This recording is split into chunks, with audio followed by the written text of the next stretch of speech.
suppose if you violated your term of probation, you go back to jail, and that's where you're going. Due to his 3 arrests and continuing drug problems in the late 90s, many studios were unwilling to take a chance on Robert Downey Jr. But director Curtis Hanson went out of his way to cast Robert in his new drama, Wonder Boys. Curtis Hanson really went to bat to have him be in Wonder Boys in a role that was like absolutely tailor-made for him. He's such a, a dedicated actor that I think people thought if we can just keep him in these really great roles and keep his attention focused on the script, then maybe he'll stop already. Because Wonder Boys, I think, is one of the very best performances he's ever given. And a very unique film, giving a performance that only he could give. I can't think of anybody else who could have pulled off that part so subtly. I guess I just don't fit the new corporate profile. Which is? Competence. It is funny how Robert Downey Jr. again and again manages to pull the rabbit out of the hat. Not by any stretch of the imagination that successful a film, but he's absolutely brilliant in it. Critics loved the film and heralded it as a return to form for Downey. However, on the film's release, Robert was serving a year in prison after admitting to drug use, a violation of his parole. When Downey was released in August of 2000, he took a role in Ally McBeal. There's no doubt that it did seem like stunt casting to put Robert Downey Jr. on Ally McBeal. You know, he was a troubled character in real life, and you'd put on a show where there was a lot of troubled characters. But he was really, really good, and, he won the Golden Globe for it. I just wanted to share this with my fellow nominees, and just say that this really means a lot, and it's been really a great pleasure working on the show. There was some comment that I read that as though they'd done him a favor by giving him that job. I found to be rather nauseating in its self-congratulation and unctuous to a degree that made me gag. I think Robert was not set out to do television sitcoms. He thrives on challenges, and he thrives on tests of his capacity. I don't believe that role tested anything other than his patience. In the absence of a professional challenge, Downey became depressed and returned to drugs. His downward spiral culminated in the famous Lost Weekend in Palm Springs. It was really, really awful stuff. He had hit, a low that many people never come back from, never walk away from, that's for sure. It's also important to say, people criticize Robert Downey Jr. Why can't he turn it around? The fact is, when you're in the throes of an addiction like that, and he clearly was, it's very difficult to turn it around. This guy was really, really sick. Downey's Lost Weekend put him back in jail for possession. He quickly posted bail and returned to work.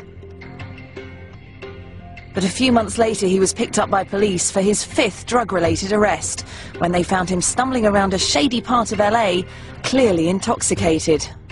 Robert Downey Jr.'s latest arrest was the last straw for the TV show Ally McBeal. He was fired yesterday, shortly after being arrested for suspicion of drug use in Culver City, California. His parole officer put him in rehab and set up a 6-month stint in a drug treatment center. Downey has 2 court dates next week, one for this charge and one for his arrest last November. Roberts even said that this is the point where he hit rock bottom. Not only did he have this embarrassment with the arrest, but Deborah Falconer had enough with him, and even though they were estranged at the time, she said, "That's it, we're done, I'm taking our son, I can't have this anymore." No one could believe that he was given this opportunity to succeed, and he just blew it again. With his family gone and his career in tatters, Robert took a year to focus on recovery. Slowly, with rehab and therapy, he appeared to understand how to control his demons. You have these gauges that start flashing. You can tell when things are malfunctioning, and usually it's in the form of feelings. And hopelessness was a real great thing for me to play with, I don't think I know too many people more self-aware than Robert is, less self-delusional, He hung on to his addictions for as long as he needed to, chose to, wanted to. He hung on to that path of flirtation with destruction for as long as he wanted to flirt with it. Now he's abandoned that for a wholesome, productive, seriously ambitious, dedicated personal and professional life. There was a conversation that I had with Robert, and this was just prior to him having to leave our facility. I knew that he wanted to live clean.